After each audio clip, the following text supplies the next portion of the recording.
In today's video, we're going to explore the 4 dominant reasons why I ignored my limits for so long, which led me to burnout. And then we're going to talk about the 4 hard-earned leadership lessons I learned about burnout to prevent it from happening. If you're new here, my name is Jared, and I'm a high school teacher turned leadership coach.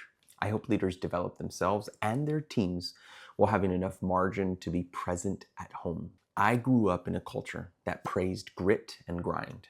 I was rewarded for drive, not boundaries. It took a health crisis in 2017 when my body and mind forced a full stop. That's when I learned if I don't protect the vessel I lead from, I risk losing everything I care about.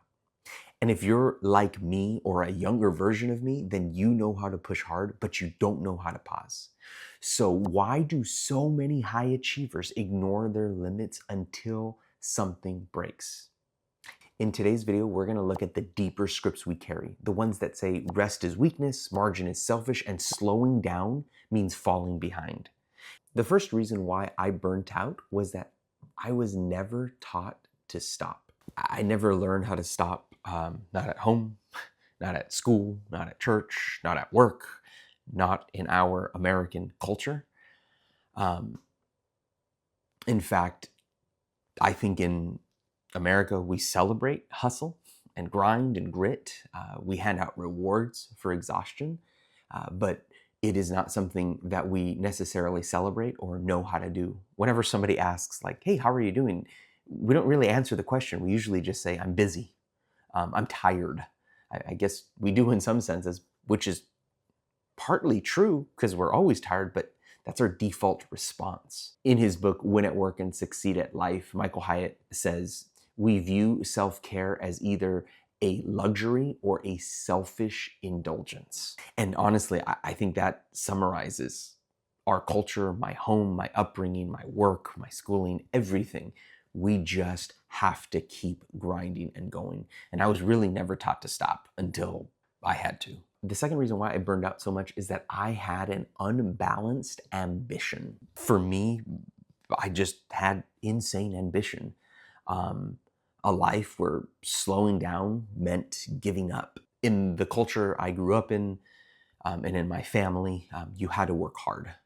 And, you know, I have a legacy of family members, grandparents who would work 7 days a week, insane hours. Their siblings would work insane hours, which is not, again, a bad thing per se, but when that's all you do and you never actually rest, that's when it becomes a problem. And so my generational legacy was work hard and don't stop. You have to get ahead.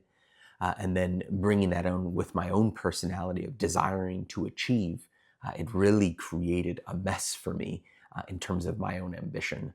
There was always more to prove. There was always more to build. There was always another degree to be got. There was always another certification to be had. It was go, go, go. Constant optimization, constant striving for perfection, and never having enough space to just slow down. There's a quote from Michael Hyatt in his book, Win at Work and Succeed at Life, and he says, many of us fall for the hustle fallacy. We assume we'll eventually be free to pause, but before long, eventually becomes another way of saying never. And that was me. I remember as soon as I graduated high school, right, from 18 to 27, I did 9 years of schooling, even when things were going really, really tough and hard. I had a little one at home. I had a newborn baby as well. And I was still doing graduate school, still saying yes to more work projects. And I just kept going. I just had an insane ambition, and I thought that I just didn't have time to rest. I had time for exercise, I had time for family time, I had time for other things, but never enough time to sleep or to rest. Before we jump into my next point, if any of this is resonating with you, I want you to know that I don't want you to just hear these ideas, I want to help you apply them. So I made a simple one-page guide that offers you 5 questions to self-assess by yourself and reflect, and then 5 questions you can ask with your team and key leaders to help assess your culture. You can download it now using the link in the description below or the QR code that I'm putting on the screen.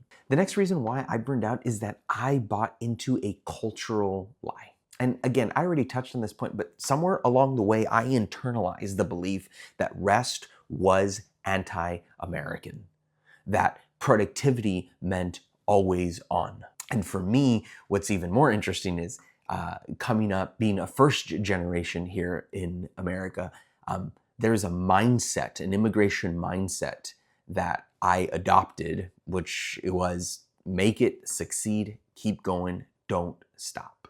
And so I had this fusion both of so I had this fusion and pressure coming from me culturally, but also from my own family to say, like, you have to never stop and keep going. And that cultural lie for me was just assumed that you don't have time to stop and you cannot stop.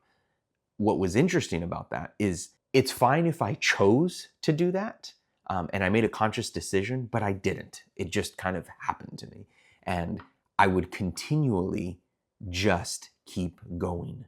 And I don't know what happened along the way, but I never challenged that belief. I never challenged that assumption. I was like, no, you have to work. You have to keep going hard. You cannot stop and slow down. There's a quote by Greg McKeown in his book Essentialism that I think really speaks to this. It says, if you believe being overly busy and overextended is evidence of productivity, then you probably believe that creating space to explore, think, and reflect should be kept at a minimum. And what's crazy about this is that being busy and overextended for me was the sign of my productivity, that I'm getting stuff done, that I'm always being busy and I'm moving forward and I'm achieving.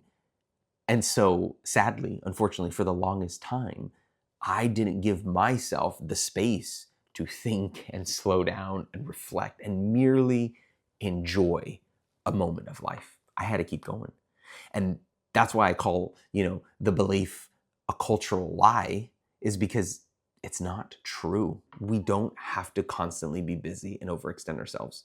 The next reason why I burned out is that I lacked the right tools. I didn't have rhythms. I didn't know how to set boundaries. I didn't even know I needed to recover. I didn't know how to say no to myself, to my ambition.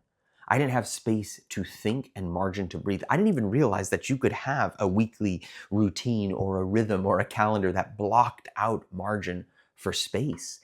I didn't realize at the time that sleep was fundamentally important to my mental, emotional, and physical well-being. I thought I can just keep going on 3 to 4 hours a night for years and be fine.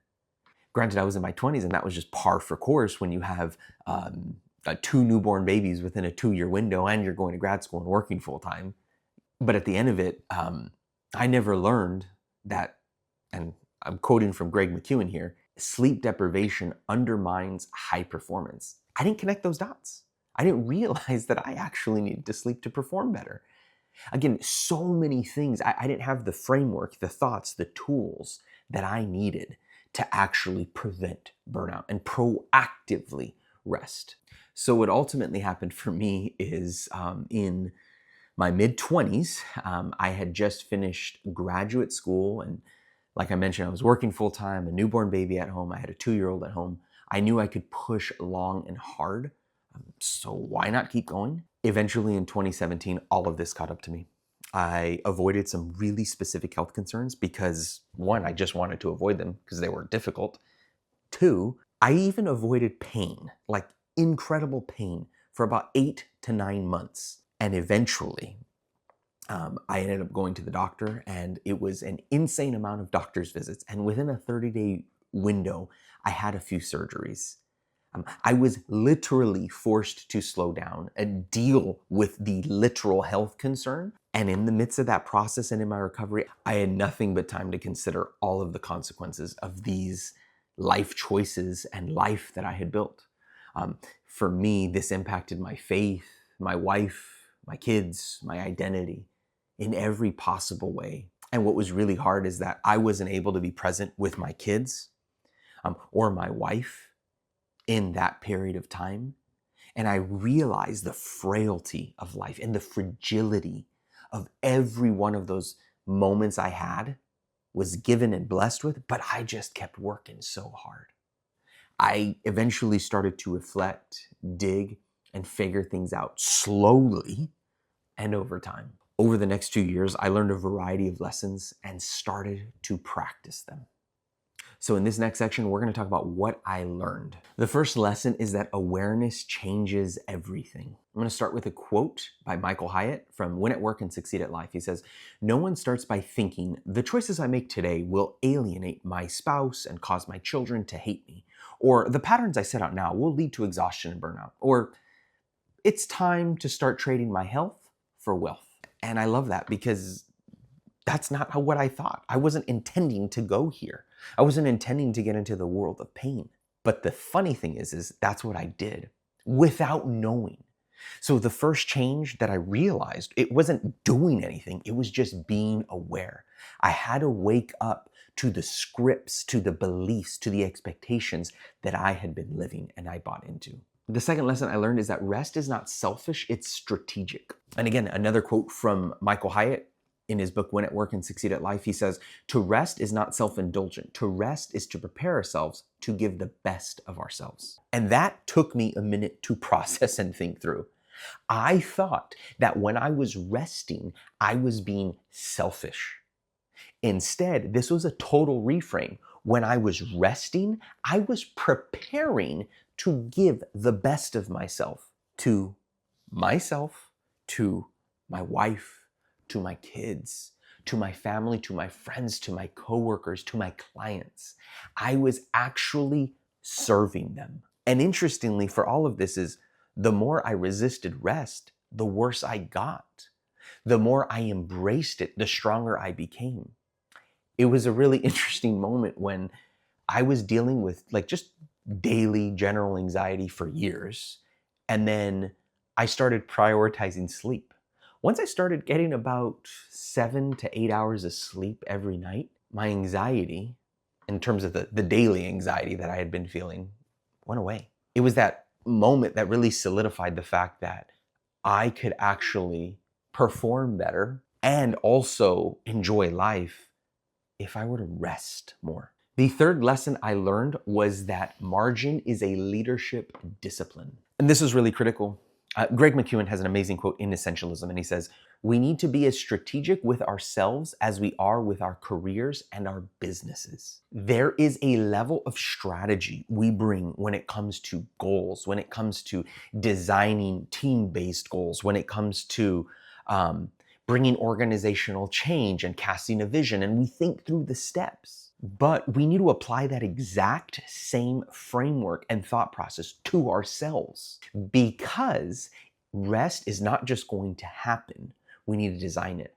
And I learned that leaders who lead without margin, without this strategy for margin, eventually they're going to lose their perspective, which I did. I'm going to lose my creativity. And sadly, and most painfully, you're going to lose your presence. And that's what I lost because I was so busy and caught up. In that season of time, I couldn't be fully present with those that mattered most. The fourth and final lesson is that rhythms of recovery sustain the mission. What I'm getting at here is that if you're on a mission to do something, rest and recovery and doing those things regularly is going to support the mission. It is actually going to sustain the mission long term.